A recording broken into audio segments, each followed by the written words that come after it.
Hi everybody, I'm Paul here with your Storm Team 2 forecast. A very busy weather stretch coming up here, primarily for areas south, but we do have a weather impact alert primarily tonight into the first part of tomorrow for some lake effect snow. Again, that's primarily for areas of the southern tier. The south towns also included in that. The National Weather Service has issued a winter storm warning for southern Erie, Chautauqua, Cattaraugus, and Wyoming counties, and we expect possibly another 6 to 12 additional inches of snow as we go through the next period here. That would be Thursday night and also the first part of Friday. So there's that winter storm warning. Again, the counties here. We also do have still in northern Pennsylvania for McKean County a lake effect snow warning until 7 p.m. Thursday here, and also for Potter County we have a winter weather advisory just until 4 p.m. today. Again, they're not expecting what we're expecting here in the southern tier. We're expecting much more at this point in the southern portion there of New York State. Future look shows that snow is going to be continuing as we go through the day, but it looks like by the time we get to early afternoon, we get a little bit of a break. By the way, everyone in western New York has a chance for some snow showers here and there, including the Buffalo area, but nothing more than a few quick snow showers, a couple snowflakes here and there. There's that break as we go through the afternoon and into the evening, but then that lake effect band sets up once again later in the evening tonight. And again, you can see it's moderate at times. Sometimes we're going to be seeing some heavy snowfall with those additional accumulations, but it's primarily for the southern tier. A little bit here coming off of Lake Ontario, potentially affecting Niagara and Orleans counties. Looks like things finally start to fizzle out a little bit, but the snow does remain as we get into Friday afternoon and evening time. Everything pretty much looks quiet. We might even see some clearing as far as the skies are concerned at some points in the day. Saturday late, though, it looks like we have some additional snow entering the area, so we'll be updating you on that when we get a little bit closer. So we have issued that weather impact alert again tonight through the first part of Friday because of that lake effect snow. Obviously, that's going to be affecting driving conditions, so you need that winter weather awareness. As far as future temperatures are concerned, it is really, really cold right now. We started Thursday with negative wind chills, and for pretty much the next 2 days, we are not going to see wind chills above the single digits. So definitely we are feeling the chill. It looks like by the time we fast forward a little bit to the first part of the week and even midweek, finally seeing some temperatures a little bit closer to where we're supposed to be, even possibly getting close to 40 degrees. But before we get there, look at this stretch. Really cold for Thursday, warming up a little bit. We're calling that a warming trend, I guess, but only getting up to 27 degrees by the time we get to Sunday, and Monday still chilly. We're seeing temperatures well below, almost 10 degrees below where we're supposed to be for this time of year. So for your Thursday, for the north towns, including Buffalo, just a slight chance for some snow showers as we go through the day. Otherwise, partly sunny. Totally different story for areas south. We have the lake effect snow continuing for the morning, a little bit of a break as we go through the late afternoon, early evening, but then that lake effect snow does return. About 19 degrees for areas north, about 15 to 17 degrees for areas south. And when we're talking about that snow, we're primarily talking about accumulations for the Chautauqua Ridge and also the Boston Hills, usually where we see those accumulations. So for the north towns, we're seeing quiet conditions today and tomorrow. Saturday, more of the same. Looks like late Saturday into Sunday, we have some additional chances for some snow. That's going to continue into Monday.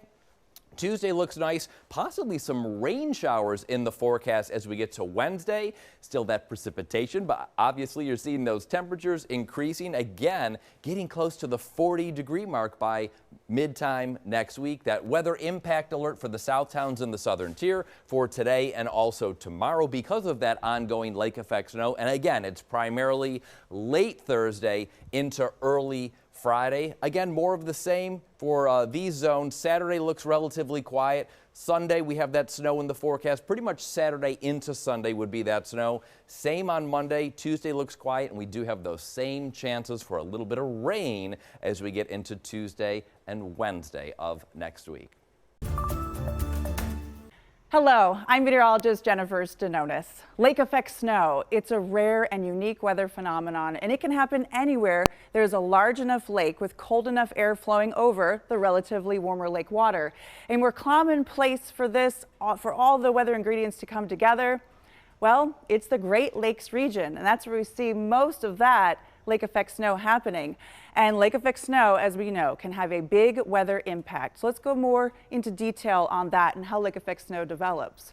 Well, you get colder air that moves over the warmer lake water, and as that warmer air rises, since it's more buoyant and less dense than colder air, as it rises, it cools and condenses and forms clouds, then precipitation and snowfall that dumps downwind of the lake and over land. And you can get multiple feet in a short period of time from lake effect snow. There are three main weather ingredients that need to come together for this. One, cold enough air flowing over that relatively warmer lake water to generate enough of that instability for convection and that rising air. And the greater the temperature difference, the heavier the snow can be. And you can even get thunder snow.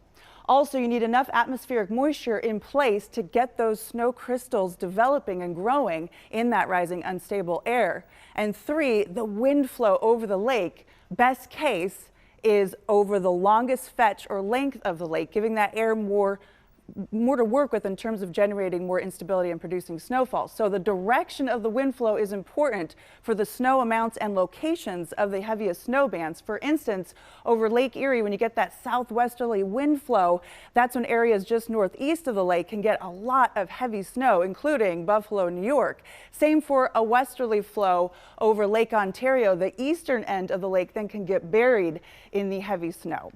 Another unique thing about lake effect snow is it is very localized. The lake effect snow bands are usually pretty narrow, sometimes only 10 to 15 miles wide, and just a few miles north or south of the band can be mostly sunny.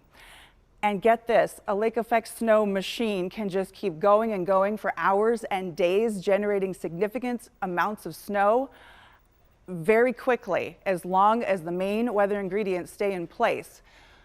Lake effect snow events can be very intense and of long duration, producing snowfall rates up to around 5 inches per hour, creating whiteout conditions and blizzards. Massive amounts of snow, multiple feet of snow, can be produced in just a day. And lake effect snow events can last many, many days, which can shut down local cities and airports. That's why it is important to stay weather aware of updates on where and when lake effect snow bands can develop, and have a safety plan in place, such as enough supplies to hunker down through the storm, also alternate routes and travel plans well before lake effect snow happens. I'm meteorologist Jennifer Stenonis. Driving during the winter can be tricky. Snow or ice can make the roads tough to navigate. Our reporters in Virginia and Ohio have the do's and the don'ts for driving in the snow and ways to prep your car ahead of the next storm. The best advice for winter weather driving? Just don't do it. Stay at home if you can. If you can't avoid it, here's what you need to know. Our sources are the National Highway Traffic Safety Administration, AAA, and Kelley Blue Book. So these are the top 3 things that you should do. First, keep your distance from other cars on the road. Second, never slam on the gas or the brake pedal, and get your car prepared for whatever happens. That means filling up on gas, checking your tire pressure and tread, and always keep an emergency kit handy. Our sources also weighed in on some common questions around snow driving. First up, should you speed up before you get to a hill? AAA says hitting the gas hard could make your wheels spin and reduce your control over the car. Instead, try and get a little inertia going before you reach the hill and let that carry you up. Next, can children's winter coats make your car seat less safe? The NHTSA says that's true. Puffy coats can lead to loose-fitting harnesses. Instead, dress your child in thinner layers and put blankets or coats on after the harness is secured. And this one is a very common misconception. So Kelley Blue Book says you should actually not put your windshield wipers up before the snow comes. That can damage the springs that keep the wipers flush with the glass. But even if you follow all this advice, you still might find your car slipping on ice. So listen up to this. If you start skidding, take your foot off the gas pedal. Fight that urge to just slam on the brakes and instead tap the brake pedal lightly. And if your car slips to one side or the other, steer your wheel in that direction. All this will help you regain traction and self-correct out of the skid. With your Verify, I'm Kyle Johnson.